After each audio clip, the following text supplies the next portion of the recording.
మనం చేసేటువంటి వృత్తి వ్యాపారుల యందు కొద్దిగా జాగ్రత్తగా ఉంటూ ఉండాలి. 12వ స్థానంలో శని ఉన్నాడు కాబట్టి కొద్దిగా జాగ్రత్తగా ఉంటూ ఉండాలి. అలాగే ఈ యొక్క రాహుకేతుల వల్ల, ఎందుకంటే రాహు 5ంట ఉన్నాడు, కేతు 4ంట ఉన్నాడు కాబట్టి కొద్దిగా అపకీర్తులు కలిగేటువంటి అవకాశం మనకు ఉంటుంది.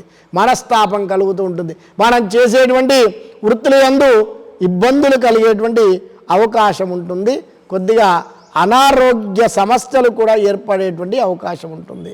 గురువు 3వ స్థానంలో ఉండడం వల్ల మనకి అనారోగ్యం కలుగుతుంది. అది మనకి ఈ సంవత్సరం మొదటి ప్రారంభంలో ఉంటుంది. తర్వాత 4వ స్థానంలోకి మన గురుడు ప్రవేశం చేసిన తర్వాత మనకి శ్రావణ మాసం నుంచి చక్కగా ఆరోగ్య సమస్యలు అనేవి కూడా చక్కగా ఉంటాయి.